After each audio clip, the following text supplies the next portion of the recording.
Ginabi ka yata ngayon, Kuya Jonas, ha? Oo, overtime kasi sa trabaho. Ang tagal mo na sa trabaho mong yan, pero hanggang ngayon, hindi ka pa rin umaasenso. Hindi pa lang kasi dumarating ang swerte ko. Ang mahalaga naman sa akin ay may trabaho ako. Natutugunan nito ang mga pangangailangan namin sa bahay. Walang mangyayari sa'yo kung makukontento ka na lang sa ganyang trabaho. Wala namang masama sa pagiging welder eh. Malaki rin naman ang sahod ko kumpara sa ibang trabaho. Sa ibang bansa nga eh. Ganitong trabaho din ang mas malaking sahod. Sa ibang bansa yun. Nandito tayo sa Pilipinas. Ikumpara daw pa. Ay, ano bang ginagawa mo rito sa labas ng bahay nyo? May hinihintay ka ba? Oo, si Janet. Sabi niya kasi, hintayin ko siya dito sa labas ng bahay. Marami daw kasi siyang bitbit. Namili kasi siya kanina. Dapat nga, kasama ako. Kaya lang, masama ang pakiramdam ko eh. Ah, ganun ba? O paano, uwi na muna ako. Pagod na rin kasi ako, tsaka siguradong hinihintay na ako ni inay. Hindi na hinintay ni Jonas na sumagot ang nakababatang pinsan. Mabilis na siyang naglakad palayo. Hindi naman kalayuan ng bahay na inuuwian ng binata. Katunayan mula sa kinatatayuan nila magpinsan ay tanaw ang gate ng kanilang bahay. Pagdating na abutan niyang nasa sala ang mga magulang. Agad siyang nagmano sa kanila bago naupo at isinandal ang pagod na katawan sa upuan. Mukhang pagod na pagod ka, iho ah. Gusto mo na bang kumain? Mamaya na lang po, Nay. Magpapahinga na lang po ako sandali. Nakita ko nga pala nakausap mo si Hilda. Ano naman ang sinabi ng pinsan mo? Tinanong lang po niya kung bakit ako ginabi ng uwi. Akala ko minata na naman niya ang trabaho mo eh. Sanay na po ako sa pinsang kong yun. Kahit ano naman po ang sabihin niya wala naman akong pakialam eh. Hindi ka bawasan sa pagkatao kung malit ang tingin niya sa akin. Tama naman ang sinabi mo, iho. Kaya lang bilang ina nasasaktan din ako sa mga sinasabi nila sa inyong magkakapatid. Huwag niyo na lang po silang pansinin. Naniniwala po ako na lahat ng mga masasamang sinasabi nila sa atin, babalik po sa kanila. Balang araw tayo naman po ang titingalain nila. Alam kong marami kang plano sa buhay. Basta kami ng tatay mo lagi lang nakasuporta sa inyong magkakapatid. Salamat po, Nay. Kayo ni tatay at mga kapatid ko po ang dahilan para mas lalo po ako magsumikap sa buhay. Ang swerte talaga namin sa pagkakaroon ng anak na katulad mo. Ganon din po ako sa inyo. Ang mabuti pa ipaghahain na kita. Kumain na kami kanina, hindi ka na namin nahintay. Alam ko kasi nagagabihin ka na naman Ayos lang po yun. Sinabi ko naman po sa inyo na huwag niyo na akong hintayin Baka nga po abutin pa ng 1 linggo ang overtime ko sa trabaho. Wag mo sanang abusuhin ng katawan mo, ha? Alam ko kaya mo tinatanggap ang OT sa trabaho dahil nag-iipon ka para sa graduation ng kapatid mo. Ayoko na po kasi na kung kailan deadline tsaka tayo maghahagilap ng pambayad. Maigi na po ngayon pa lang nag-iipon na ako. Ang bait mo talagang kapatid. Lagi kong ang pangaral sa dalawa, huwag sayangin ang pagsasakripisyo mo para sa kanila. Makita ko lang po sila makapagtapos ng pag-aaral masaya na ako Huwag lang po sana nilang kakalimutan kayo ni tatay. Mabait naman ang mga kapatid mo. Huwag lang talaga maiimpluwensyahan ng mga masamang barkada.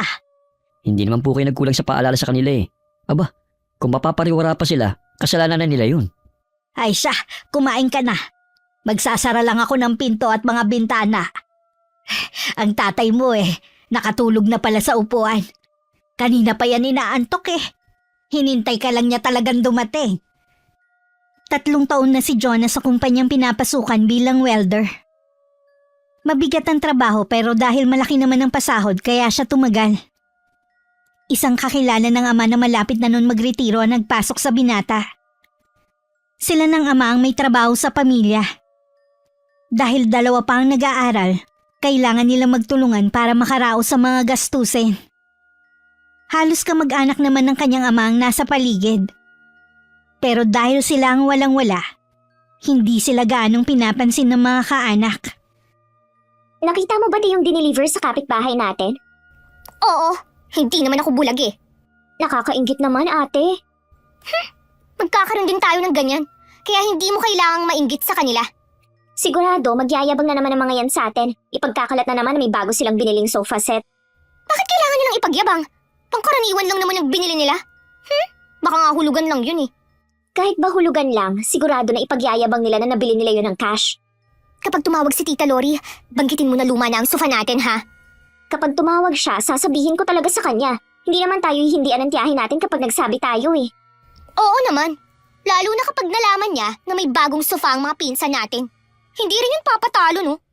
Mabuti na lang may tiyahin tayo na nagtatrabaho sa abroad. Dahil kung hindi, matutulad tayo kina Kuya Jonas. Tignan mo nga, hindi sila itinuturing na kapamilya dahil pobre lang sila. Pasalamat sila at sa kanila pinamana nila lolo ang bahay na tinitirhan nila. Yun lang ang meron sa kanila. Wala ka pa nga palang alam. Tungkol saan? Sinabi kasi ng isa nating pinsan na nag-usap ang mga magkakapatid. Hindi daw tama na solohin lang ni Uncle Joe ang bahay ng mga magulang nila. Gusto nilang mangyari ibenta ang bahay na yun at saka paghahatian.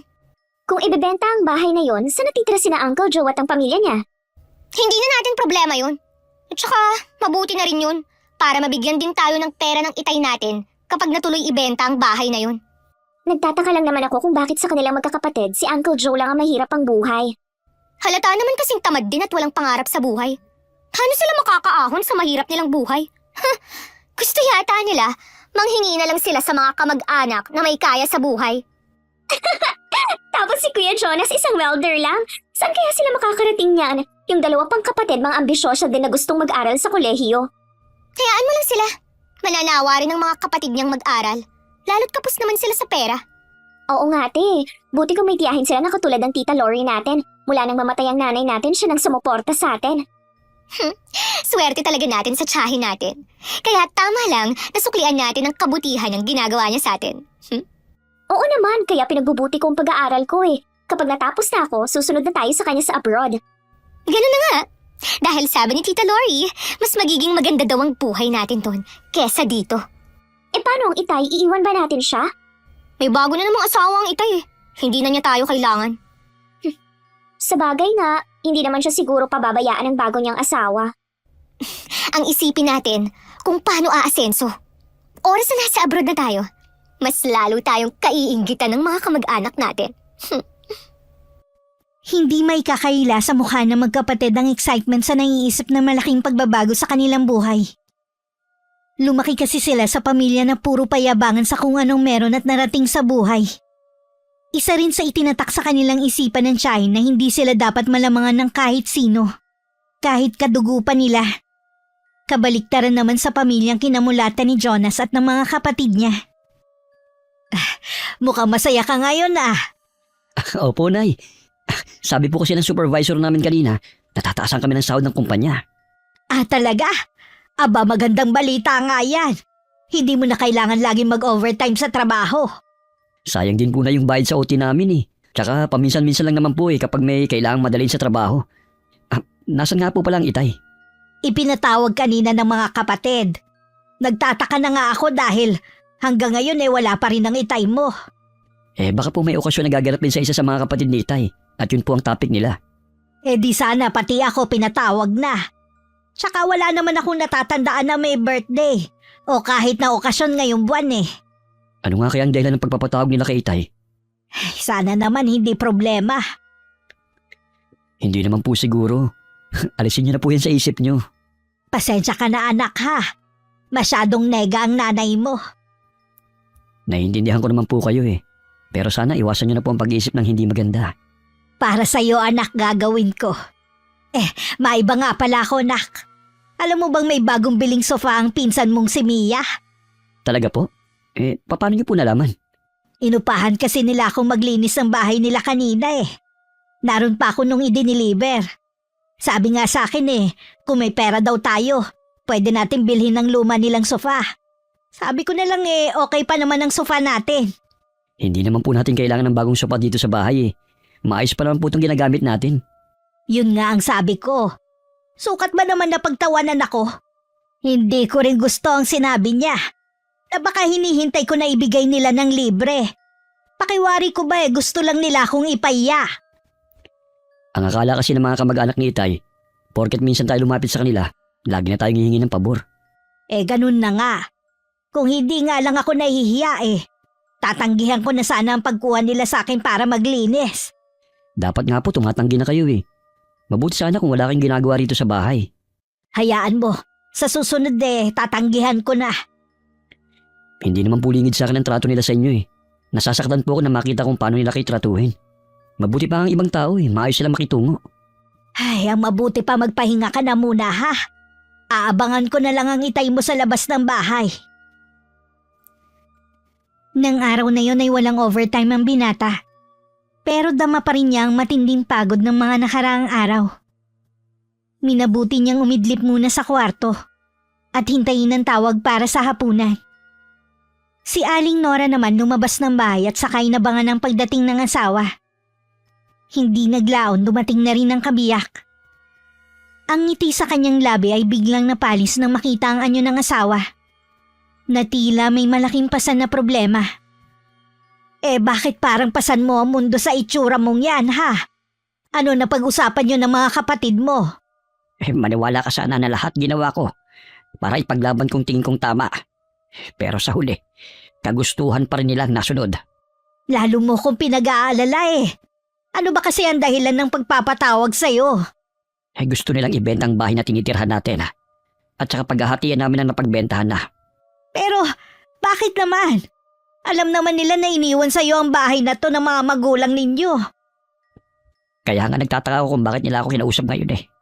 Hindi man lang nila naisip na ikaw ang nag-alaga sa mga magulang ninyo nung maratay pareho.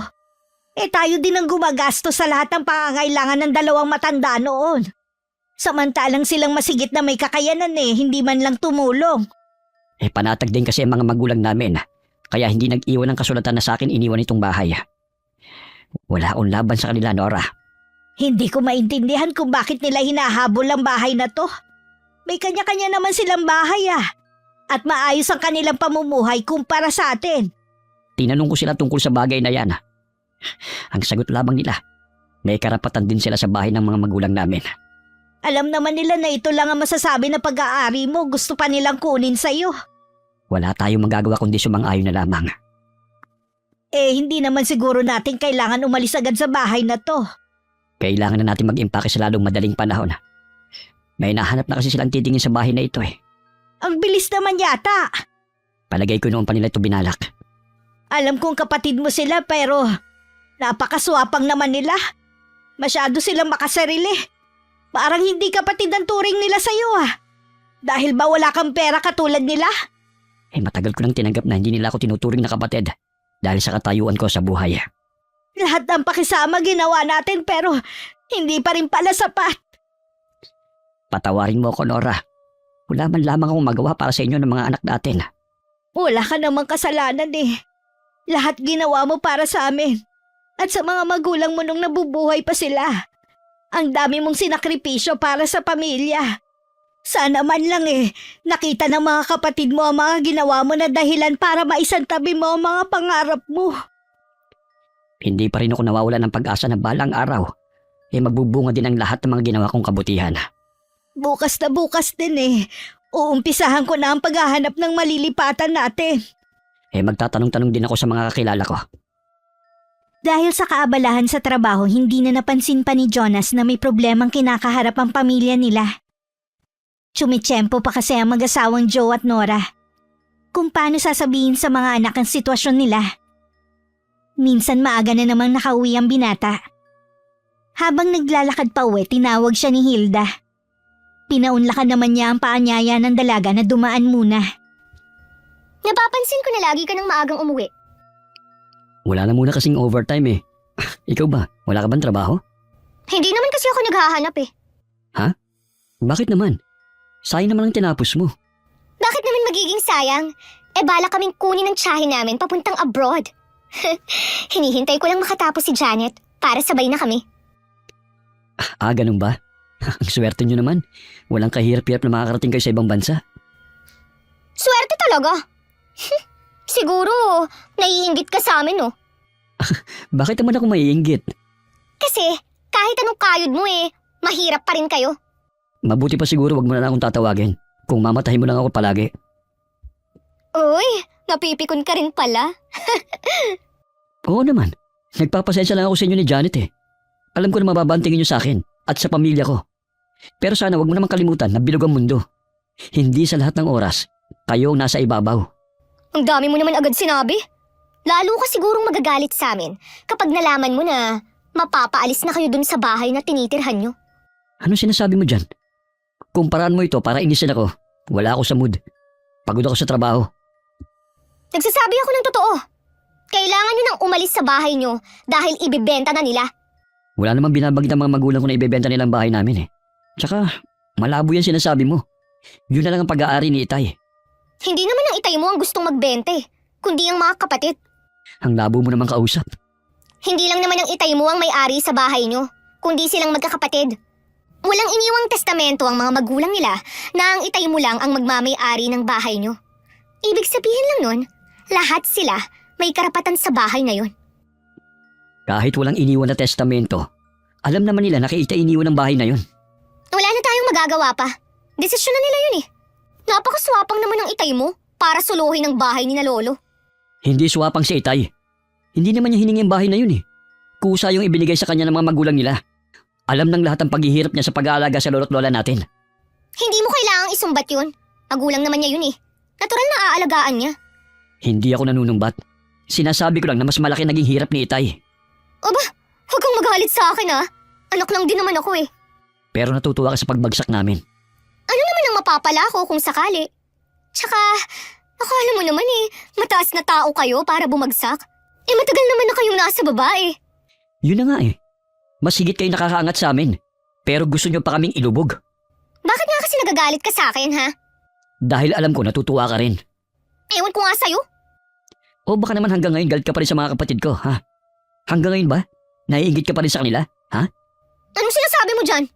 Hindi naman nakikipagkumpetensya sa inyo magkapatid si Nadine at Rose eh. Hindi nila kasalanan na mas higit silang maganda kaysa sa inyo. Saan banda sila kainggit-inggit ha? Hindi nga makabili ng bagong damit eh. Mga bata pa sa amin, pero mga mukha ng losyang ang mga kapatid mo. Kahit ano pang sabihin mo, alam natin na mas lamang pa rin sa inyo sa ganda at pagiging busilak ang kalooban ng mga kapatid ko. Kitang-kita ni Jonas ang pagkalukot ng mukha ng dalaga dahil sa kanyang tinuran. Hindi na rin niya hinintay na makasagot pa. Basta na lang siyang tumalikod at naglakad palayo. Pagdating sa bahay, sinalubong agad siya ng sumunod sa kanyang kapatid na si Dina. Masama raw ang pakiramdam ng ama nila. Kumusta pong Itay? Maayos na ang lagay niya. Hayaan na lang muna natin siya makapagpahinga. Salamat naman at ayos na ang Itay. Ano po bang nangyari sa kanya? Pag-uwi niya kanina namumutla na siya. Gusto ko sana siyang dalhin sa ospital Kaso ayaw naman niya. Gastos lang daw. Tapos pauuwiin lang kami. Sabi niya bigla na lang daw siya nahilo. Nagpahilot na lang siya sa akin. May pera pa naman ako dyan ay. Gamitin niyo muna. Bukas dalhin niyo sa ospital ang Itay. Pasama na lang po muna kay Dina o kay Rose. Pareho naman po silang walang pasok eh. O sige anak.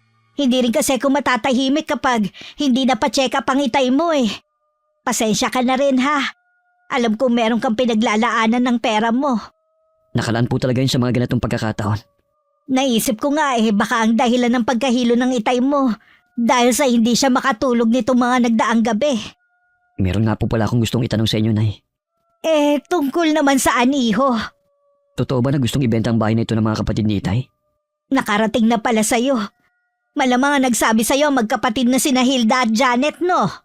Akala ko ba malinaw na sa mga kapatid ni Itay na sa atin na itong bahay? Bakit kailangan pa nilang pag-interesan? Hindi ko rin alam, iho. Pero kung tutusin may karapatan naman talaga sila sa bahay na to. Napakaswapang naman nila. Ito na nga lang ang meron tayo, gusto pa nilang kunin. Nagpasya kami ng tatay nyo na magpaubaya na lang. Naghahanap na rin kami ng malilipatan natin. Yun po sigurong iniisip ni Itay kaya hindi siya makatulog. Laman ang isip niya na mawawala na sa atin ang bahay na ito. Sino naman kasi ang mag-aakala na darating balang araw ang problemang to? Ako rin po, Inay. Hindi ko lubos akalain na mangyayari to. Maayos kasi ang buhay nila kumpara sa atin. Kaya nagulat ako na pag-iinteresan pa nilang bahay na ito. May mga tao talaga na hindi kontento sa kung anong meron sa kanila. Hindi man lamang nila inisip ang mararamdaman ni Itay. Nag-usap na kami ng Itay mo dahil sa ginawang ito ng mga kapatid niya. Puputulin na natin ang koneksyon sa kanila. Paig naman po ang Itay.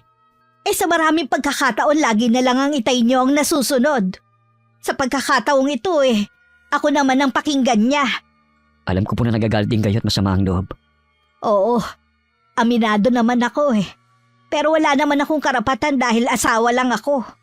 Kahit po ang Itay, inalisan na rin nila ng karapatan. Yun na nga ang sinasabi ko sa tatay niyo Kaya tama lang na lumayo na tayo at putulin na ang koneksyon sa kanila.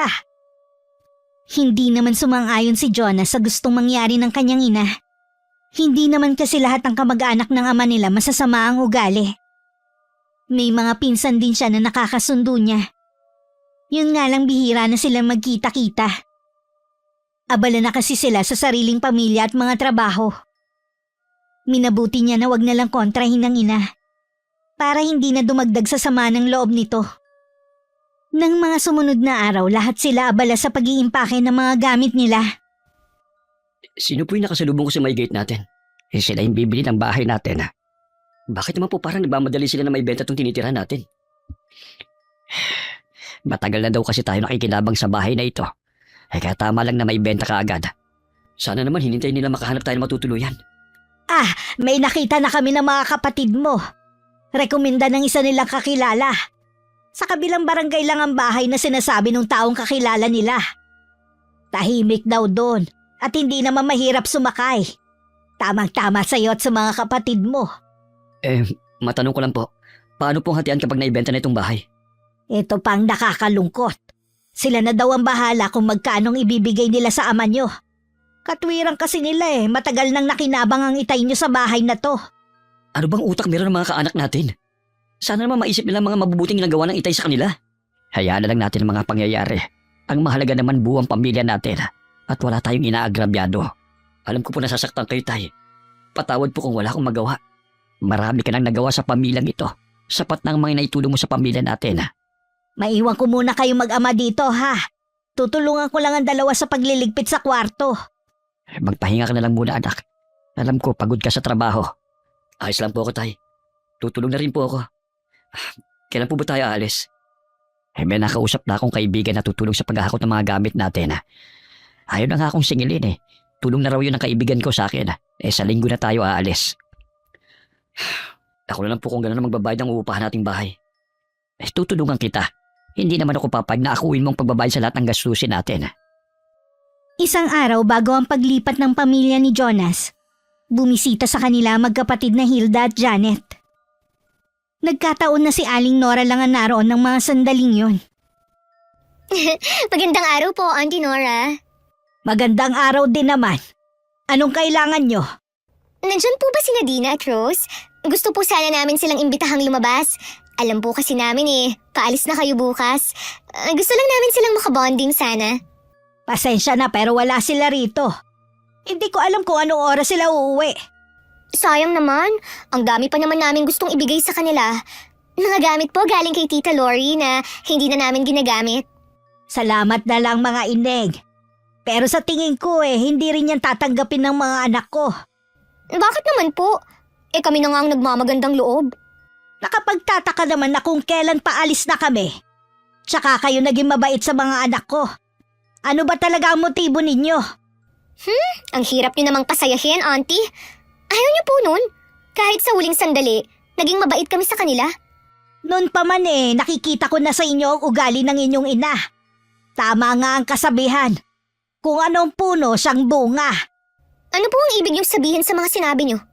Kilala kasi sa pagiging manibughuin ng nanay niyo nung nabubuhay pa. Kahit kasi pilit ninyong itinatago lumalabas pa rin ang tunay niyong ugali. Pasalamat na lang kayo nariyan ang tiyahin na kapatid ng nanay niyo para tugunan ang pangangailangan ninyo. Kaya lahat ng bagay na kinaiinggitan niyo sa isang pitik nakukuha ninyo. Kung makapagsalita kayo, parang kilala niyo kami Bibihira nga lang na makasama namin kayo.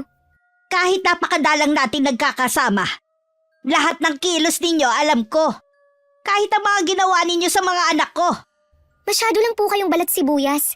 Kaya akala nyo, laging inaapi ang mga anak nyo. Baka nga po silang naiinggit sa amin Hindi ko pinalaki ang mga anak ko na may inggit sa kanilang mga puso. Wala rin sa dugo namin. Kaya nasisiguro kung mali kayo nang iniisip sa kanila. Sus! Ang dami nyo na agad sinabi. Ang ipinunta lang namin dito, sina Dina at Rose. Tara na nga, Janet. Tayo na lang ang magbonding. Naiinis na naglakad na lang palayo ang magkapatid habang tinatanaw sila ng tingin ni Aling Nora. Kung lumingon lang sana ang dalawa, nakita nilang nananalim na titig sa kanila ng tiyahin. Nawala na rin naman sa mood si Hilda. Kaya umuwi na lang sila ng bahay kaysa gumala ng araw na yon. Ate, nabalitaan mo na ba? Bibilhan daw ng kotse ng papa niya si Annie? Saan mo naman nabalitaan yan? Narinig ko lang sa mga pinsan natin. Ano ba yan, ate? Mukhang mauungusan na tayo. Maniniwala lang ako kapag nakita ko na mismo ang kotse ni Annie. Nasa barko naman kasi ang papa niya, kaya hindi imposible na mangyari yun. Ang tagal mo naman kasi makagraduate para makaalis na tayo sa lugar na to. Bakit naman ako nasali dito? Hindi tayo makakaalis dito hanggat hindi ka nakakapagtapos. Ayaw mo bang kumanda ang buhay natin? Magkaroon ng maraming pera. Magagawa lang natin to kung nasa ibang bansa na tayo. Kahit naman tayo nandito ibinibigay naman ni Tita Lori ang mga kailangan natin. Subukan kaya natin na hilingin na bilhan tayo ng kotse. Tamang-tama malapit na ang birthday ko. Sigurado na bibilhan tayo. Ayaw naman yun na nalalamangan tayo ng mga pinsan natin dito Nakakainis nga lang ang mga pinsan natin. Tingin ko ba sinasadya nila na makipagkompetensya sa atin? Hindi nila tayo mauungusan. Makikita mo. Saan kaya lilipat sila Kuya Jonas? Sa tingin mo kaya uuwi na lang sila sa probinsya ni Auntie Nora? Sa pagkakaalam ko, mahirap sa probinsya ni Auntie Nora. Kaya nga napakadalang niyang umuwi sa kanila Swerte na nga niya kay Uncle Joe. Sa asawa lang niya yata naranasan ng maginhawang buhay. Sayang hindi natin nakumpirma kung saan sila lilipat. Si Auntie Nora kasi, laging mainit ang dugo sa atin. Ayaw pa rin kalimutan ang nangyari noon. Nagtataka naman ako sa'yo kung bakit lagi mong pinagtitripan ng mga pinsan natin yon. Sinira mo pa talaga ang gown nila noon. Ngayon tuloy galit sa atin si Auntie Nora. Masyado kasi silang bidabidang magkapatid nun Sa bagay, hanggang ngayon naman ganun pa rin sila Buti na lang, aalis na sila. Lagi na lang kasi silang pinupuri ng mga magaganda ng mga bisita tuwing may handaan sa pamilya natin. Mabuti nga, nagbago na sa paglipas ng panahon Doon na sila sa kusina na pupunta. Doon talaga sila bagay maging tagahugas at tagasilbi. Paano kaya yan? Sino nakukunin nilang tagahugas? Bakit ganyan kang tumingin sa akin? Bigla ko kasing naisip na baka tayo ang ipalit. Sira! Hindi mangyayari yun. Kapantay lang natin sila, no? Hindi nila tayo pwedeng utusan. Maliit na halaga lang ang binigay ng mga kapatid kay Mang Joe. Dismayado man, mas pinili na lang nila mag-asawa na manahimik. Biglang may naisip si Aling Nora. Hindi lang niya sigurado kung papayag ang asawa at mga anak. Ano ka mo? Gusto mong umuwi sa probinsya ninyo? Oo, pwede naman na doon na mag-aral ang dalawa May mga eskwelahan naman sa bayan. May mga trabaho din na pwedeng pasukan si Jonas. Makakapagbagong buhay na tayo ron. Sa bagay, kahit saan naman ako tumira ayos lang sa akin. Ang inaalala ko lamang yung mga bata. Kung halimbawa naman na hindi pumayag ang mga anak natin di hindi tayo uuwi. Kung sakali ba na uuwi tayo sa inyo, may matitira naman kaya tayo roon. Oo naman, nandun pa naman ang kapirasong lupa ko Hindi ko lang sinasabi sa'yo pero laging nagchat-chat ang mga pamangkin ko. Sinasabi nila na gusto na nga ako makita at makasama ng mga kapatid ko. Sana nga mapapayag natin ang magkakapatid na umuwi roon. Sa umpisa lang naman sila maninibago pero katagalan makakasanayan na rin nila ang buhay probinsya. Pag-usapan natin kapag walang pasok si Jonas sa trabaho at wala rin pasok ang dalawa sa eskwelahan. Maiba nga pala ako. Tutal malayo na tayo sa dati nating bahay. Gusto kong pag-usapan sina Hilda at Janet. Iba ang kutob ko sa kanila Noon mo pa naman sinasabi ang bagay na yan Kilala mo naman ako. Kapag kinutuban sa isang tao, laging tama. Wala na naman tayo roon Hindi na natin sila makikita pa. Kaya alisin mo na sa isip mo ang mga pamangkin kong yun Pasensya na. Tama ka naman. Mula ngayon hindi na tayo magbabanggit ng tungkol sa pamilya mo. Nang dumating ang araw ng linggo, kinausap ng mag-asawa ang mga anak tungkol sa naiisip nilang plano. Hinintay muna ni Jonas na matapos magsalita ang mga magulang bago siya magsalita para magbigay ng opinyon.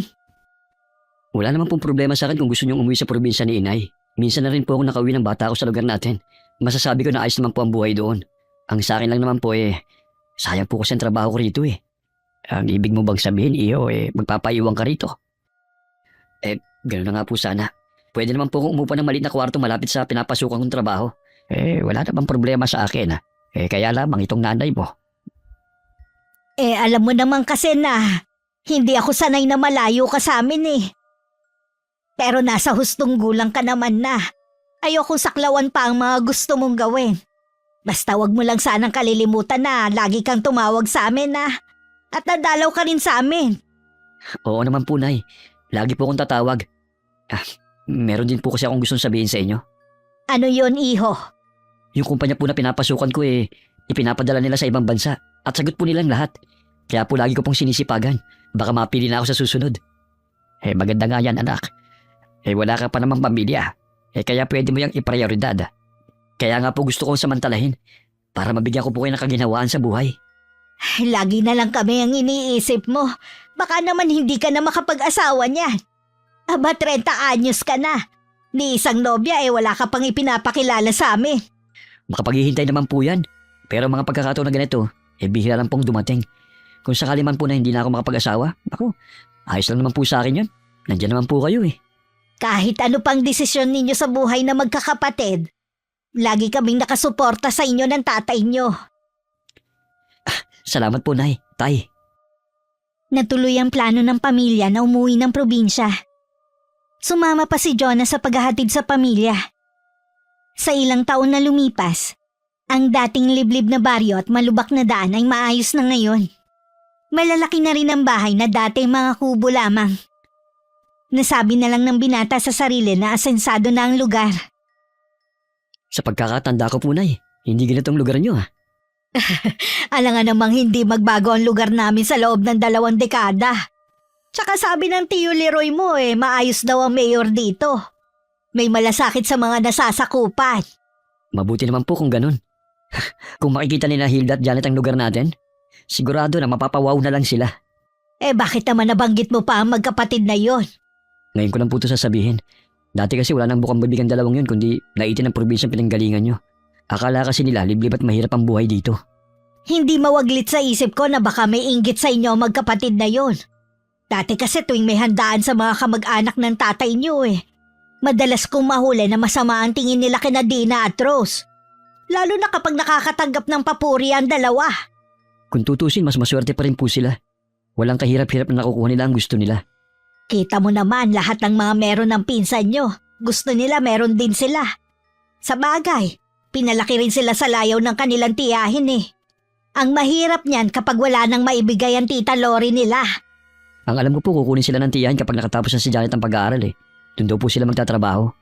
Kaya pala kahit tapos na ng pag-aaral si Hilda hindi pa rin naghahanap ng trabaho. Ganun na nga po. Nay, mag-iikot lang po ako Sige lang. Huwag ka lang lalayo At hindi mo pa kabisado ang lugar na to. Samantala ng mga oras na yon nakatanggap ng masamang balita ang magkapatid sa kanilang tiyahin na nasa abroad. Pinauwi daw ang kanilang tita Lori ng boss. Dahil hindi na magawang makapagtrabaho dahil sa sakit sa mga mata. Sabi ni Tita Lori, doon daw muna tayo sa bahay nila. Bakit pa? Ano naman ang gagawin natin doon? Alam naman niya na hindi natin makasundo ang asawa niya. Sabi ko nga, pwede naman siya dito sa bahay Malabo yun, dahil may bahay silang sarili. Humihingi nga ako ng allowance sabi ba naman sa akin kung pwede kay Papa na lang daw tayo humingi. Iba ang kutob ko, ate. Anong kutob mo? Na baka wala nang pera si Tita Lori? Ganun na nga, tuwing magkausap kasi kami, puro siya daing Nag-aalala tuloy ako na baka hindi ako makapagtapos ng pag-aaral nito. Ano nang gagawin natin, ate? Sigurado na kukutsain tayo ng mga pinsan natin. Kung wala nang pera si Tita Lori, baka sabihin niya na ibenta na lang ang kotse na ibinigay niya sa atin. Ay, second hand na nga lang, mawawala pa. Maghanap ka na kaya ng trabaho, te. Ha? Nagbibiro ka ba? Kita mo ang liit lang ng sahod dito sa atin Pagtsagaan mo na lang, kesa naman sa wala tayong pera. Hihingi tayo kay Papa. Alangan na pabayaan niya tayo. Wala namang trabaho si Papa ngayon, yung bago niyang kinakasama ang may trabaho. Buti sana kung bigyan tayo noon, hindi naman maganda ang naging trato natin sa kanya. Ikaw naman kasi kung ano-anong masasakit na salita ang sinabi mo. Wala na akong magagawa, sabi ko ni. Kapag talaga hindi na makabalik sa abroad si Tita Lori, hindi na natin mabibili ang mga gusto natin. Tumigil ka na nga sa kaartihan mo. Naghahanap na ako ng trabaho. Basta tumigil ka lang sa kakangawa mo. Baka mamaya makarating pa sa mga kamag-anak ni Papa. Sumang-ayon naman ang tiyahin ng magkapatid na magtrabaho muna si Hilda. Nalaman din kasi nila na baka tuluyan ng hindi makabalik sa abroad ang babae. Kahit maoperahan pa ang mga mata. Marami na rin pala kasing iniindang sakit ang tiyahin. Lalo nang lumo ang dalawa nang malaman na walang ipon ng Tita Lori nila. May posibilidad din na hindi makapagpatuloy ng pag-aaral si Janet. Hindi ako makakapag-enroll sa pasukan. Wala din daw pera ang papa. Ikaw naman kasi. Doon pa sa eskwelahan na yun ka pumasok. Porke doon lang nag-aaral ang mga pinsan natin. Sinabihan ka naman ni Tita Lori na kung pwede, nasa State University ka na lang pumasok. Ayan tuloy ang nangyari. Huwag mo na akong sisihin, te. Hindi ko naman akalain na mangyayari to eh. Ayaw man lang kasing gumawa ng paraan ng ama natin eh. Wala naman daw kasi magpapautang sa kanya dahil wala siyang trabaho. Katunayan nga daw yung asawa niyang gumagastos sa bahay nila. Kung kasundo nga lang daw natin yon, mangangahas siyang mangutang. Huwag na lang kamo siyang mangutang. Baka magkaroon pa tayo ng utang na loob dun. Balita ko nga maayos ang negosyo ng babae. Nakabili nga daw ng bagong sasakyan. Samantalang dati, daig pa niyang pulubi. Nakita ko nga sa Facebook ni Papa kung saan-saan sila kumakain at namamasyal. Gastos daw lahat yun ng babae. Kaya siguro, hindi na tayo maalalang dalawin ng ama natin. Dahil maayos na ang buhay niya. Sabi nga ni Tita Lori, doon daw nga muna tayo kay Papa para makatipid sa gastos. Buti kung pumayag ang kinakasama ni Papa. Subukan na rin natin kesa nandito tayo. Oras na malaman ng mga pinsan natin, itutulad nila tayo kina Dina at Rose. Gagawin nila tayong utusan. Hindi mangyayari yun. Kaya umiwas ka na muna sa kanila. Baka mamaya madulas ka pa at masabi mo ang sitwasyon natin. Napilitan na maghanap ng trabaho si Hilda. Noon niya naranasan kung gaano pala kahirap. Akala niya magpapasa lang siya ng requirements. Tapos hihintayin lang niya na tawagan siya. Ilang kumpanya na rin ang in-applyan niya pero hindi pa rin siya natatanggap. Hilda? Ano ginagawa mo rito? Kuya Jonas! Napadaan lang ako dito. Ikaw, anong ginagawa mo dito? Dito sa building na itong opisina namin. Mag-a-apply ka ba ng trabaho? Ha? Hindi. Di ba sabi ko, napadaan lang? Akala ko nag-a-apply ka. May dala ka kasing folder eh. Sayang, kailangan pa naman ng boss namin ng assistant. Sige, maiwan na kita ha. Teka lang. Ang totoo niyan, naghahanap talaga ako ng trabaho. Pwede mo ba akong tulungan? Pwede naman. Matanong ko nga pala, bakit naghahanap ka ng trabaho? Akala ko ba hinihintay mo lang na makagraduate ang kapatid mo at kukunin na kayo ng Tita Lori nyo? Kasi naiinip na rin ako eh. Pwede naman akong mag-resign kung sakali na aalis na kami. Sa bagay nga, 1 taon pa bago makagraduate si Janet. Mabuti na rin yung may karanasan ka rin sa trabaho para kapag nandun ka na, hindi ka na mangangapa sa gagawin mo. Oo nga, ang hirap pala talaga maghanap ng trabaho dito sa Pilipinas, no? Mahirap talaga. Kailangan din ang tiyaga, mahabang pasensya at samahan mo na rin ang dasal. Yun ang pinaka-importante sa lahat. Saan nga pala ang opisina ng boss mo para makapag-apply na ako? Kaalis lang ni boss ngayon. May meeting kasi ngayong tanghali eh. Bumalik ka bukas ng alas 8. Ang aga naman yata ng ganung oras. Ganong oras kasi nandyan na ang boss namin. Mabuti na rin yung maaga ka kaysa maunahan ka. Akala ko naman tutulungan mo akong makapasok. Yun pala, dadaan din ako sa pag-a-apply. Hindi ba tulong tong ginagawa ko? Syempre ititimbre ko rin na pinsan kita. O siya, pupunta na lang ako bukas ng alas 8. Sana nga, pala rin matanggap. Maniwala ka rin matatanggap ka. Baka nga kaya tayo nagtagpo dito dahil nakatadhana na dito ka magtrabaho. Siguro nga. O paano? Uuwi na ako Ilang araw na rin kasi akong pagod sa kakalakad eh. Sige, mag-iingat ka sa pag-uwi mo. Parang napawi ang nararamdaman na pagod ni Hilda sa ilang araw na paghahanap ng trabaho. Kahit papano may nakikita na rin siyang pag-asa. Pagdating sa bahay, naabutan niya nagmumukmuk si Janet. Biglang nawala ang excitement na nararamdaman nang makita ang itsura ng kapatid niya. Ano na naman bang problema mo, ha? Alam na ng mga taga rito, ang sitwasyon natin. Ha? Nadulas ka, no? Sabi ko naman kasi sa'yo, huwag ka munang makikipag-usap sa kanila, di ba? Hindi ako nagsabi sa kanila, kundi si Papa. Si Papa? Nasaan siya ngayon? Huwag mo na siyang hanapin dahil naroon siya sa kanila at nagpapakasarap habang tayo nandito naghihirap. Ibig mong sabihin, tinawagan niya ang mga kapatid niya dito? Ganun na nga, kinukulit ko kasi siya na gumawa ng paraan kung paano ako makakapag-enroll. Hindi ko naman akalain na tatawagan niya si Uncle Mar para manghiram ng pera. Nang magtanong kung saan gagamitin, sinabi niya na pampa-enroll ko. Nandito sina Daniela kanina at siyang nagsabi sa akin. Parang gusto ko nang matunaw kanina sa kahihiyan. Ikaw naman kasi. Alam mo wala namang trabaho si Papa. Kinulit mo pa talaga. Ayun tuloy ang nangyari. Alam mo naman na wala naman siyang lalapitan kundi ang mga kapatid niya.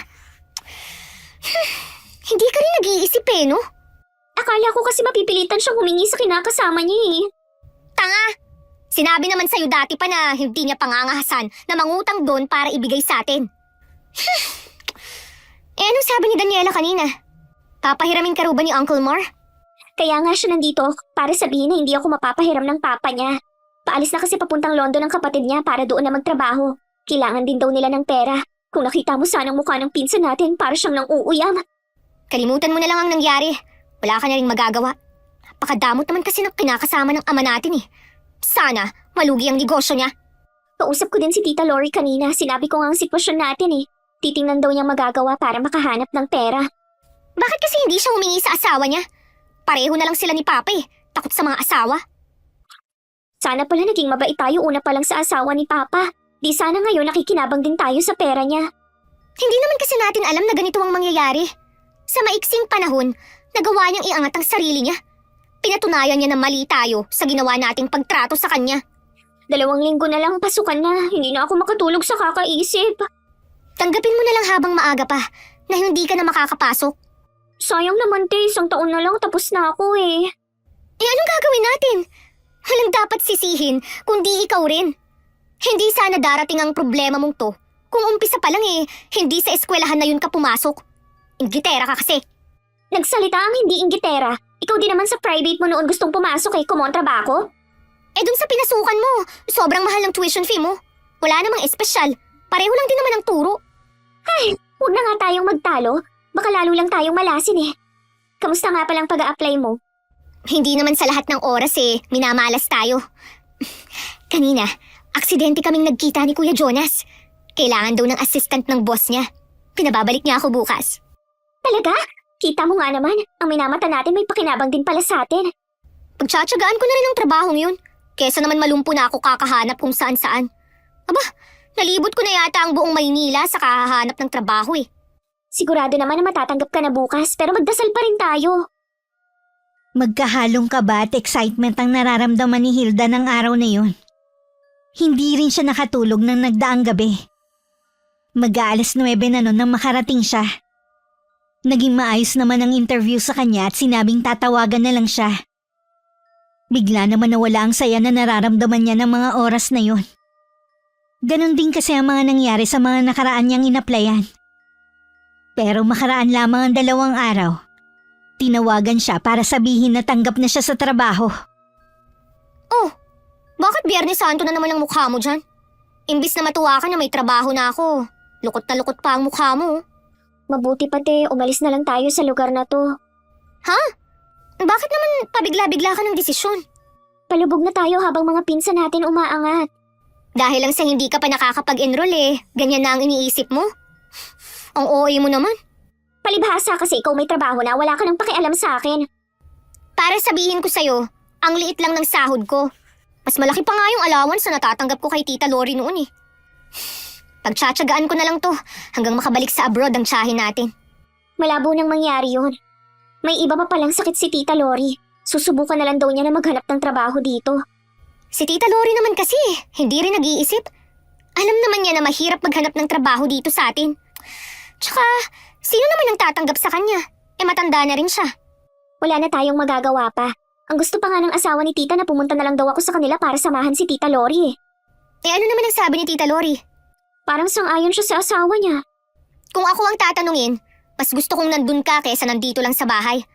Araw-araw mong makikita ang pagbabago sa mga pinsan natin Aminin man natin o hindi, mapag-iiwanan na nila tayo. Oo na! Alam ko naman yun! Huwag mo nga akong sigawan dyan. Nagsasabi lang ako ng totoo, kaya hindi mo kailangang magalit. Pasensya na, te. Desperada na talaga ako Relax ka lang kasi. Bakit hindi ka mamasyal kasama ng boyfriend mo o ng mga kaibigan mo? Sige, siguro nga makakatulong yan sa akin kesa magmukmuk ako dito sa bahay. Yan, ganyan nga. May ilang araw pa naman bago ang pasukan. Malay mo, makagawa ng paraan si Papa o si Tita Lori. Mula na mag-umpisa sa trabaho si Hilda, hindi pa rin sila nagkikita ni Jonas. Hindi naman kasi interesado ang dalaga na pasalamatan ng binata. Para sa kanya kasi, wala naman siyang dapat ipagpasalamat dito. Dahil hindi naman sanay magtrabaho, naging mahirap sa kanya ang ginagawa. Hindi rin niya makasundo ang mga katrabaho niya. Ilang linggo ka pa lang sa trabaho mo, mukhang bugnot na bugnot ka na ah. Gusto ko na nga mag-resign eh. Paano ba naman kasi? Yung mga katrabaho ko, kilala pala nila si Kuya Jonas. Wala na silang ginawa kundi purihin ang lalaking yun. Eh di ba sa site naman nagtatrabaho si Kuya Jonas? Paano naman nila nakilala? Aba, ewan ko. Alam naman natin na mapapilang pinsa natin yun. Baka kahit hindi siya kailangan eh, lagi siyang nasa opisina. Eh di aalis ka na talaga. Yun sana ang gusto ko. Pero nakausap ko si Tita Lori. Humihingi sa akin ng tulong. Sabi ko, sakto lang sa gastusin dito sa bahay ang sahod ko eh. Kanina nga nagpunta dito mga pinsan natin. May handaan daw kina Uncle Mar. Padispedida yata dahil paalis na ang isa nating pinsan. Parang ayokong pumunta. Siguro kasi iba na ang tingin nila sa atin. Ang pangarap kong makapag-abroad, nauna pa ang pinsan nating makaalis. Kung hindi ka pupunta, hindi na rin ako pupunta. Sigurado ipagyayabang na naman nila yung mga latest nilang cellphone. Samantalang tayo, hindi na natupad ni Tita Lori ang pangako niya. Hindi pa ba nakakapagpa-opera si Tita? Hindi pa eh, wala pa daw siyang pera. Gusto ko mang tumulong. Saan naman ako kukuha ng pera? Parang galit nga sa atin ang asawa niya eh. Bakit naman? Wala daw tayong mga utang na loob. Tumanggi kasi ako na doon tumira sa kanila. Wag mo na lang silang pansinin. Kung tatawag ulit si Tita Lori, wag mo na lang sagutin para malaman niya ang maling ginawa ng asawa niya. Wala silang karapatan dahil kusa naman silang nagbigay sa atin. Oo te, dumadagdag din naman kasi sila sa sakit ng ulo ko eh. Sa linggo, umalis na lang tayo para may dahilan tayo na hindi pumunta sa handaan. 2 buwan na rin nang huling dumalaw si Jonas sa pamilya. Kaya naman humingi siya ng ilang araw na bakasyon. Hindi na rin kasi siya makapaghintay na sabihin ng magandang balita sa pamilya. Kaya pala kakaiba ang kislap at ngiti mo nang dumating ka rito sa bahay. Ay, sa wakas nagbunga na rin ang pagsisikap mo. Ito po talaga matagal ko nang hinihintay na sana ako naman pumapili na ipadala sa ibang bansa. 3 taon din ang kontrata ko. Siguradong matutuwa din ang itay mo. Nasaan nga po pala si Itay? Magkasama sila ng tiyong mo sa pangangahoy. Maya-maya pauwi na rin sila. Alam mo bang tumawag ang Uncle Vermo sa itay mo kahapon? Nagulat nga ako eh. Anong kailangan niya kay Itay? Wala naman. Nangumusta lang sa tatay mo at tinanong kung nasa na tayo. Nagulat nga nang malaman na nandito na kami sa probinsya eh. Nabanggit nga din na nakauwi na pala ang hipag niyang si Lori. Kailan po ang balik ng hipag niya sa abroad? Hindi pa ba niya isasama si Hilda at Janet? Mukhang hindi na babalik dahil nagkaroon ng diferensya ang mga mata at kailangan ipa-opera. Nagagalit nga ang Uncle Vermo eh. Dahil sinisingil siya sa mga nagastos sa mga anak niya. Ano naman ang ibibigay ng uncle mo wala namang trabaho. Ang gusto yata ni Lori sa asawa siya humingi ng pera. Hindi naman po yata tama yun. Wala namang obligasyon ng asawa ni uncle sa kanya. Siguro kaya tumawag ang uncle mo para may mapagsabihan ng problema niya. Natatandaan ko po na si tatay naman talaga ang takbuhan nilang magkakapatid. Tuwing may problema sila, ang nakakalungkot lang, kapag ang itay may problema, hindi man lamang sila maasahan. Kaya nga habang nagkukwento ang itay mo tahimik lang ako. Ayoko kasing isipin niya na baliwala na sa akin ang ginawa ng mga kapatid niya sa atin. Hindi naman po siguro nakakalimot ang itay. Sadya lang po kasi na mabait siya at bilang panganay sa kanila, siya na lang ang umuunawa. Sana naman manindigan ng itay mo na putulin na ang koneksyon sa kanila. Wala na dapat siyang pakialam kung ano ang problema ng uncle mo sa hipag niya. May naalala nga po pala ako, Nay. Si Hilda nga po pala nagtatrabaho na sa kumpanya na pinapasukan ko. Yun pala ang dahilan kung ba't napilitan na siya magtrabaho. Wala nang susuporta sa kanila. Tumigil na nga si Janet sa pag-aaral Wala na daw makuhanan ng pambayad sa tuition fee. Sayang naman, 1 taon na lang siya. Hindi naman kasi sila may kaya sa buhay Pinipilit makipagsabayan sa mga pinsan. Kung ano nakikita sa iba gusto meron din sila. Hindi nila alam inilubog na nila sa utang na loob ang kanilang ama sa tiyahin nila. May mga ugali nga po ang magkapatid na yun. Marami din silang hindi magandang ginawa sa akin. Pero hinahayaan ko na lang po. Mas gusto ko mag-focus sa trabaho at sa pangarap ko. Tama yan, anak. Kahit nasa iisang kumpanya na kayo iwasan mo pa rin si Hilda. Huwag po kayo mag-alala, Nay. Hindi po kami magkikita. Dahil nasa opisina po siya at sa site naman ako nagtatrabaho. Paalala lang naman ng sa akin. Wala po akong pinagsabihan sa pag-alis ko. Gusto ko po na kailangang makaalam. Ayoko po kasi mausog ang pag-alis ko eh. Lagi ka lang magdasal na ilayo ka sa mga taong puno ng inggit ang katawan. Baka sila magdala sa'yo ng kamalasan. Opo, Nay. Lagi ko pong tatandaan ang mga sinasabi niyo. Mabuti naman anak. May tiwala naman ako sa iyo eh. Alam ko kahit saan ka makarating, hindi ka gagawa ng ikapapahamak mo. 2 buwan pa naman bago ang pag-alis namin ng mga kasamahan ko. Kailangan ko lang walang palpak na trabaho o chismis na pwedeng ikasira ako. Medyo mahigpit kasi ang boss namin eh. Mabait kang bata. Kaya wala silang masisilip na butas sa'yo. Oo naman po. Pare-pareho nga po kami ng nararamdaman ng mga kasama ko. Karapat dapat kayo ng mga kasama mo na may padala sa ibang bansa. Nakarating naman kay Hilda na isa si Jonas sa mga napiling ipadala sa ibang bansa ng kumpanya. Hindi rin siya makapaniwalang ganun kalaki ang sasahurin ng mga trabahador na ipapadala. Ang swerte mo naman. Ganyan lang naman ang trabaho mo pero makakarating ka pa ng ibang bansa. Samantalang ako, nagtitiis sa maliit na sahod dito. Kapag natuloy ka, sigurado na mauungusan na kami ng mga kapatid mo. Hindi ako papayag. Mas mababa pa kayo kaysa sa amin. Tapos ngayon, sa isang iglap, kayo na ang nakakaangat sa amin. Kailangan kong mapigilan yun sa kahit anong paraan. Buong maghapon na nag-isip ng plano si Hilda. Masyado na siya nabubulagan ng nararamdaman niya. Kaya puro masasamang bagay na lang ang pumapasok sa isip niya. Pagdating sa bahay, sinabi niya kay Janet ang nalaman. Totoo ba yan, te? Kinumpirma din ni Sir kanina. Pinuri pa niya si Kuya Jonas dahil sa galing at husay nito sa trabaho. Para daw hindi napapagod ang katawan. Yun daw ang kailangan nilang mga tauhan, batak sa trabaho. Talaga bang wala na tayong pag-asa na umangat? Puro na lang ba sila, ha? Hindi naman ako papayag na makaalis si Kuya Jonas. Nakikini-kinita ko na kapag natuloy siya at bumalik, siya naman ang mangmamata sa atin. Sigurado ako, gaganti sila ng mga kapatid niya. Paano mo mapipigilan ang pag-alis niya kung pinili nga siya ng kumpanya niyo? Basta, mag-iisip ako ng paraan. Bilisan mo lang, Teha, baka makaalis si Kuya Jonas. Huwag mo nga akong madaliin. Kung tinutulungan mo ba naman sana ako sa pag-iisip eh. Hindi yung puro na lang gala ang alam mong gawin. Hindi rin kita maintindihan. Noong nagmumukmuk ako dito sa bahay, payo mo gumala ako kasama ng mga kaibigan ko. Ngayon nagagalit ka dahil yun na lang ang lagi kong ginagawa. Pwede mo naman kasi akong tulungang mag-isip habang gumagala ka. Oo na, sa iba nating pinsan wala ka bang naiisip na plano para bumagsak sila? Wala na tayong magagawa sa kanila. Masyado na silang mataas para mahila natin pababa. Naiinis na nga rin ako kay Tita Lori kung ano-ano ng mga sinasabi. Ano bang sinasabi niya? Ikaw lang naman ang lagi niyang kinakausap eh. Dahil daw sa atin kaya hindi siya nakapag-ipon habang nasa abroad. Lahat daw ng luho natin ibinibigay niya, dapat daw bayaran natin siya. Kasalanan pa pala natin yun. Siya nga yung nandun sa ibang bansa eh. Bakit hindi siya nag-ipon? Itinuring daw niya tayo mga anak kaya lahat ibinigay niya. Umaasa siya na balang araw susuklian natin lahat ng ginawa niya. Mas lalo akong hindi tatanaw ng utang na loob sa kanya dahil sa mga sinasabi niya. Hanggang ngayon nga hindi pa rin siya nakakapagpa-opera. Karma na yun sa kanya dahil sa sama ng ugali niya. Bakit pa kasi siyang naging kapatid ni Mama eh? Naisip ko nga na umuwi na lang kay Papa para makaranas naman ng kaginhawaan. Kaya mo bang pakisamahan ang asawa ni Papa? Hindi naman siguro hahayaan ni Papa na apihin ako ng babaeng yun. Huwag mo sanang kakalimutan.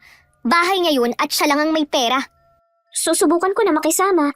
Kesa naman na nandito lang ako at nakikita ko mga bagay na pangarap ko na kahit kailan. Wala nang pag-asang makamit ko pa. Sige, hintayin mo na ako. Pagkatapos ng gagawin ko kay Kuya Jonas, aalis na ako sa trabaho ko. Hindi rin naman ako masaya eh. Hindi ko makasundo ang mga katrabaho ko. At lagi pa akong napapagalitan ng boss. Sige tayo, magtitiis pa ako ng konti dito sa atin. Masyado ka kasing nagpapa-apekto sa mga nakikita at naririnig mo eh. Ate, lahat ng nakikita ko, pangarap ko. Hindi ko matanggap na abot kami na sana natin ang lahat pero napurnada pa nang magkasakit si Tita Lori. Naiintindihan naman kita. Masakit din sa akin na mawala ang lahat sa atin. Tuwing nakakasalubong ko kaya ang mga kamag-anak natin dito, hindi ako makatingin. Pakiramdam ko kasi hinuhusgahan nila ang pagkatao ko. Alam ko naman na pinag-uusapan nila tayo kapag nakatalikod tayo eh. Yun din ang palagay ko, te. Kahit hindi ko naririnig ang pinag-uusapan nila. Konting tiis na lang, ha? Makakalayo na rin tayo sa lugar na to. Kailangan mo lang tibayan ang loob mo. Isang linggo na lang nun bago ang araw ng pag-alis ni Jonas na makipagkita sa kanya ang pinsan na si Hilda. Puno man ng pagtataka, maluwag naman niyang pinatuloy sa kanyang maliit na tinutuluyan ng pinsan. Paano mo nalaman kung saan ako tumutuloy? Ano ka ba, Kuya Jonas? Iisang kumpanya naman ang pinapasukan natin. Madali lang para sa akin malaman ang tinitirhan mo. Nakauwi ka na ba ulit sa probinsya nyo? Pati pala yun alam mo. Kay Papa ko nalaman na mas pinili na lang ng mga magulang mo na doon tumira. Kaya ako tinatanong kung nakauwi ka na para malaman kung nakapagpaalam ka na ba sa kanila. 'Di ba? Sa isang linggo na ang alis nyo ng mga kasama mo? Pati pala pag-abroad ko alam mo na rin. Sa bagay, hindi na nga nakapagtataka. Ang swerte mo naman. Piruin mo, wala kang binitiwang gastos, tapos may allowance pa kayo habang wala pang sahod. Libre din ang tutuluyan nyo ron. Swertihan lang din talaga. Tsaka, patagal ko na itong pinagdadasal na sana ako naman ang mapili sa susunod na magpapadala sila ng mga tauhan. Natupad na rin naman ang pangarap mo Ilang tulog na lang, makakaalis ka na. Nalaman ko na nandito na pala ang tita Lori mo. Puto na rin pala ang sustento niyo sa kanya. Pagbutihan mo lang sa trabaho mo. Malay mo makapag-abroad ka rin ng walang tulong sa ibang tao. Saan mo naman nakuha ang balita na yan? Sa papa mo. Tumawag kasi siya kay Itay. Naglalabas ng sama ng loob dahil inaawat sinusumbatan daw siya ng tiyahin niyo. Pinutol na namin ni Janet ang ugnayan namin kay Tita Lori. Pati kasi kami sinusumbatan Kami ang sinisisi niya kung bakit wala siyang ipon. Sa amin daw kasi nauubos. Intindihin niyo na lang siguro. Di ba may sakit yun ngayon?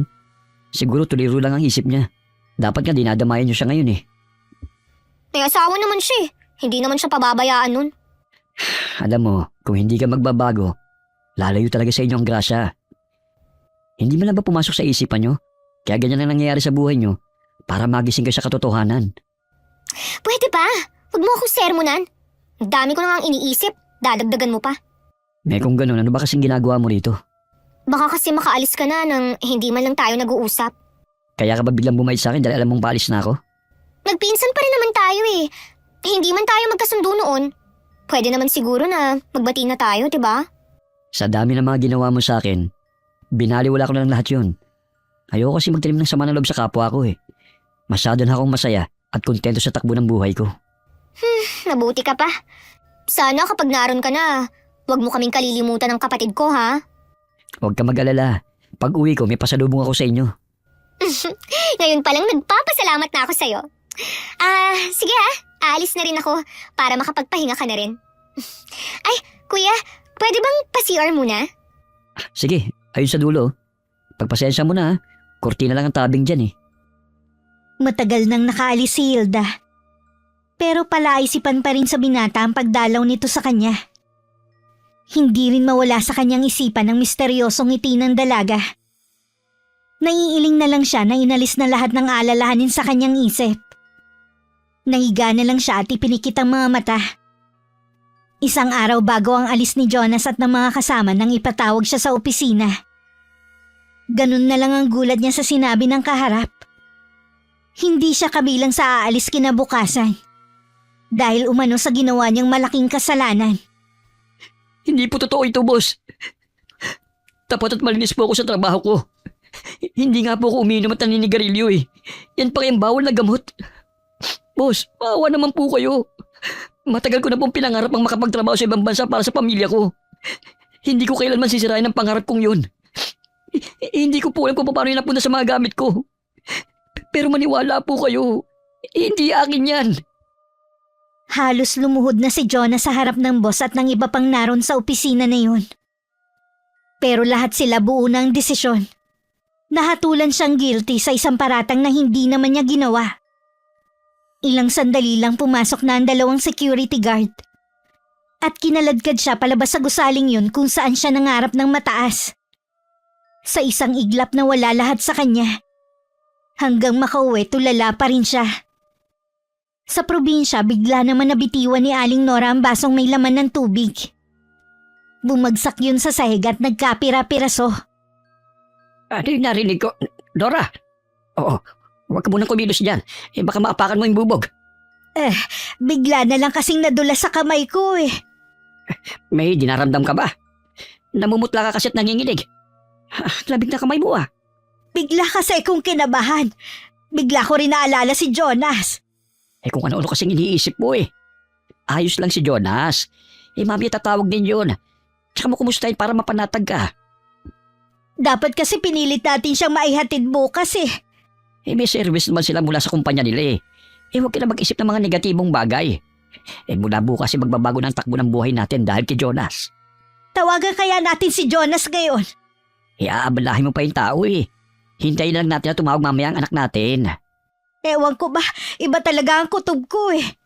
Hanggang ngayon may takot pa rin akong nararamdaman dito sa dibdib ko. Palibasa nga kasi, ito ang kauna-unahang pagkakataon na mawawalay sa atin ang isa nating anak. Kaya ganyan sigurong nararamdaman mo. Normal lang na mag-alala at matakot. Siguro nga, pero mas mapapanatag lang ako kapag nakausap na natin si Jonas.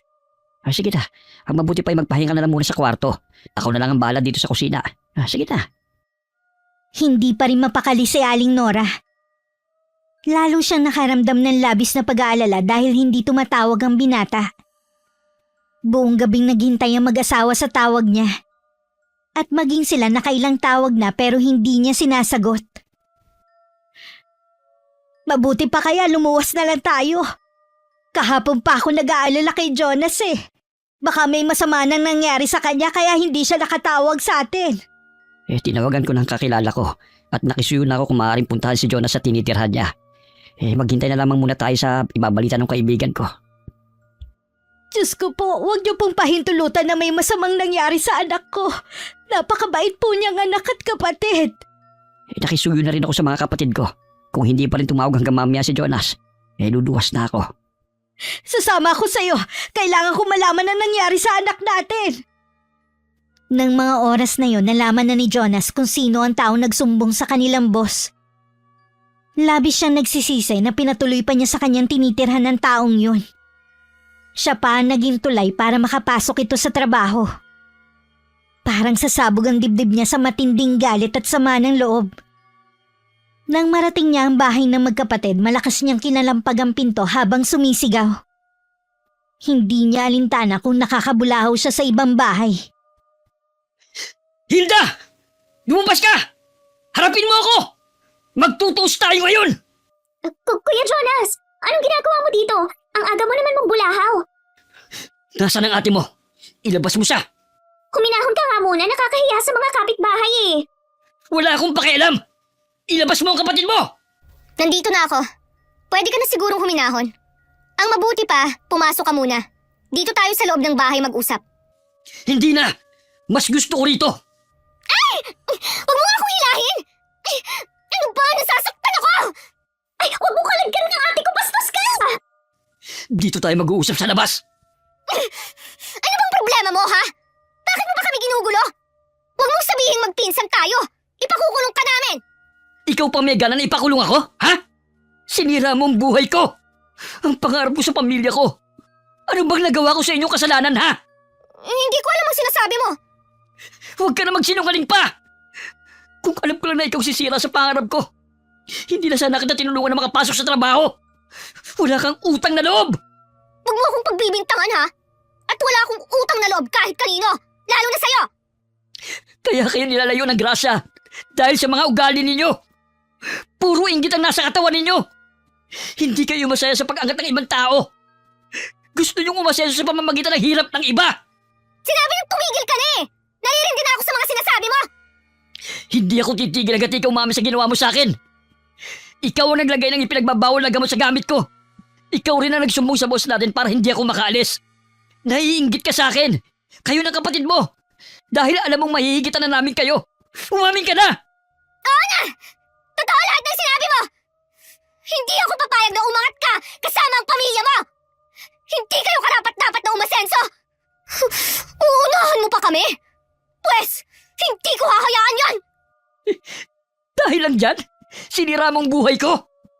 Wala kang kasi sama. Wala akong pakialam kung yan ang tingin mo sa akin. Buti nga sa'yo, hindi ka nakaalis! At kahit kailan, hindi ka makakaalis! Habang buhay ka lang na mahirap! Ate! Bakit ba? Marami nakarinig sa mga sinabi mo. Ano? Nadala lang ako ng galit ko. Hindi ko na malaya na marami ng tao sa paligid natin. Kanina pa kasi kita kinakalabit eh, hindi mo ako pinapansin. Bahala ng karma sa inyo. Kuya Jonas, sandali, huwag ka muna umalis. Hayaan mo muna akong magpaliwanag. Huwag mo akong hawakan. Lumayo ka sa akin. Baka magdilim ang paningin ko at kung ano pang magawa ko sa'yo. Maniwala ka sa akin, kuya. Hindi ko sinasadya ang lahat. Narinig ko ng katotohanan. Sapat na yun sa akin. Kuya Jonas! Kuya Jonas, sandali lang! Ate, mabuti pa pumasok na tayo sa loob. Kinukuha na nila tayo ng video. Ano ba ang tingin-tingin niyo, ha? Tapos na ang palabas! Magsiuwi na kayo! Aga-aga, chismis ang sinasagap niyo! Magsiuwi na sabi kayo eh! Ate, halika na. Pinapalala mo lang ang nangyayari eh. Tara na sa loob ng bahay.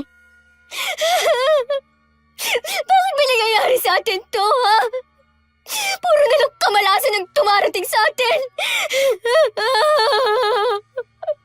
Sigurado nakalat na sa Facebook ang video ng pag-aaway niyo ni Kuya Jonas. Napigilan nga natin siya sa pag-alis, malaking kahihiyan naman sa atin ang naging kapalit.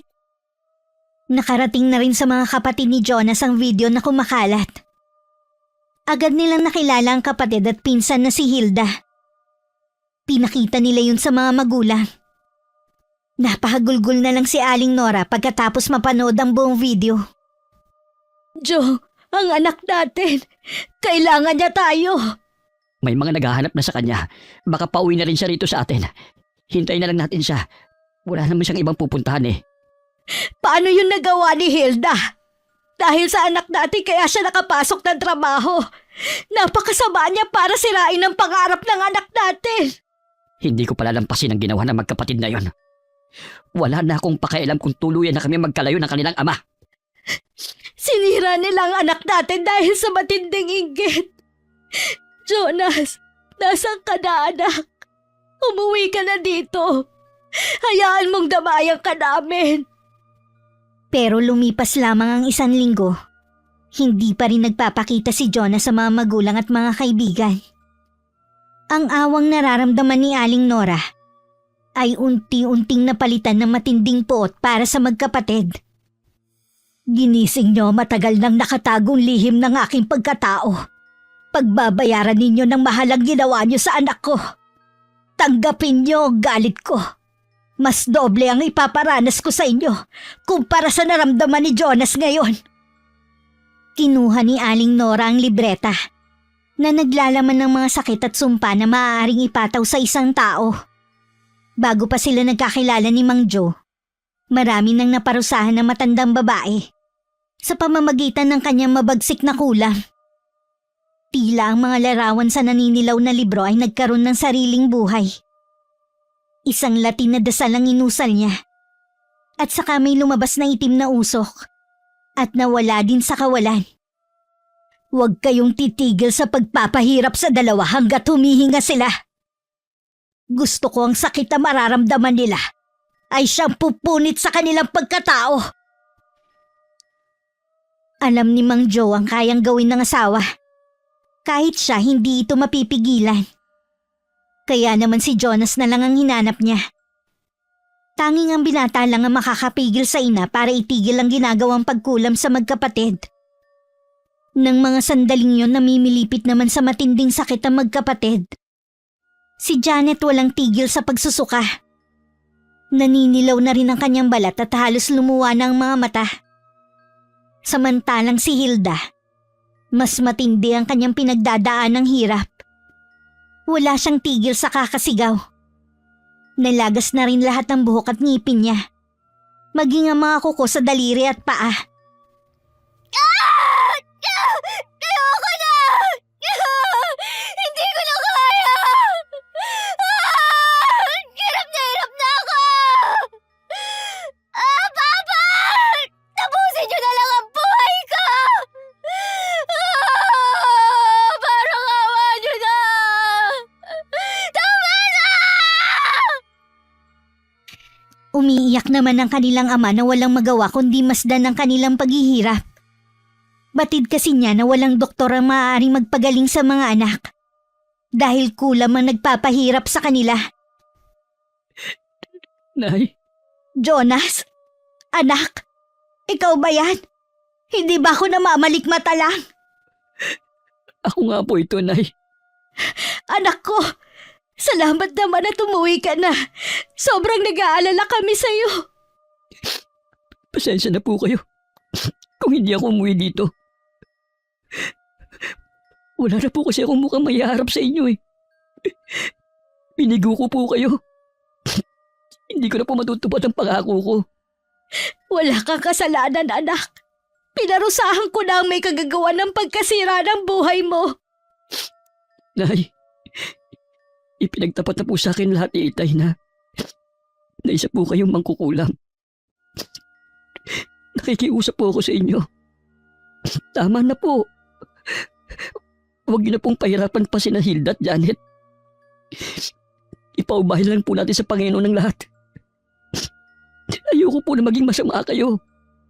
Para sa'yo, anak. Babawiin ko na ang ginagawa kong pagpapahirap sa kanila. Patawarin mo ko kung labis ako nabulag ng galit ko.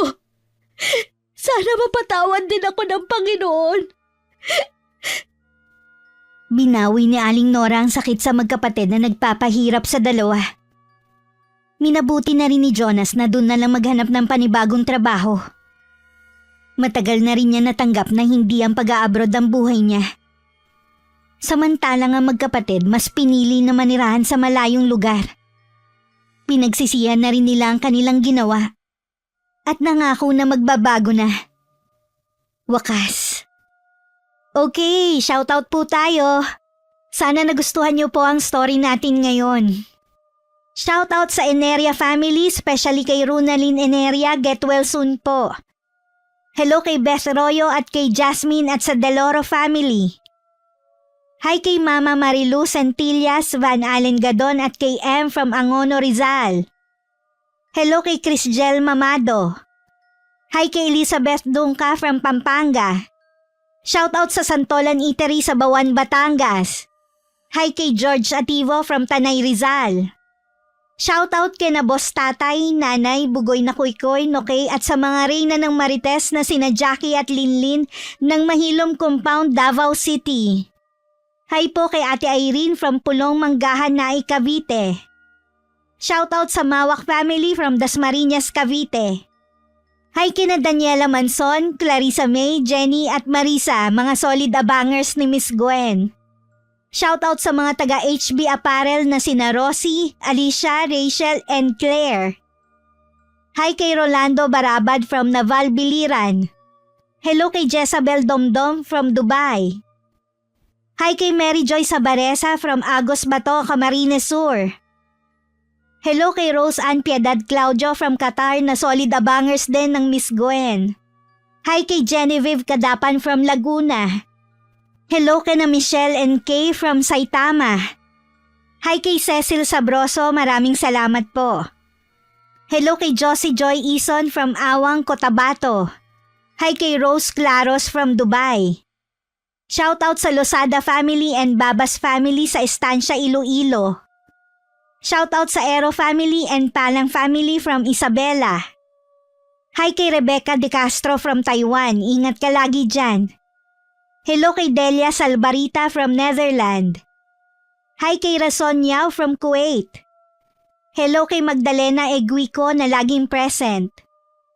Shoutout kina Mama Gina, Joey, Connie, Junjun, Jenny, Christine, Jeneline, Mark, Shane, Ivan, Janessa, Cipriano, Ephraim, Missy or Maisy, Aaron, Angelo James, Gabriela Divine, Cataleja, Gabriel family and Soto family from Jonel Gabriel ng Dumaguete City.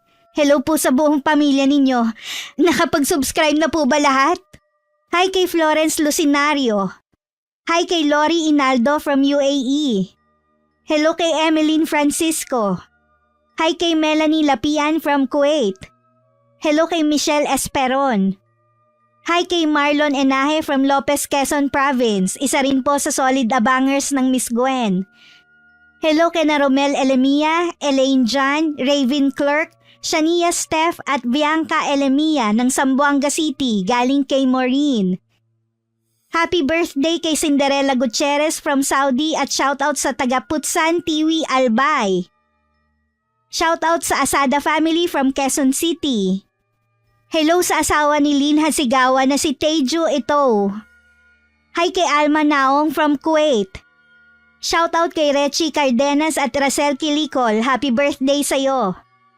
Shoutout kay na Ate Auring, Ne, Minda, Faye, Ruth, Jat, Kuya Dennis at Poging J ng Amira Boxes Handicraft ng Pakil, Laguna. Salamat sa inyong lahat. Hi kay Mama Barbara at kay na Tita Pining, Tita Tina, Tita Lydia at kay Tito Dada Narsing at sa Sobremonte family. Hello kay na Irish, Genevieve at kay Jayden from Tugigaraw. Maraming salamat po sa patuloy na pagsuporta at pakikinig. Ingat po lagi. God bless.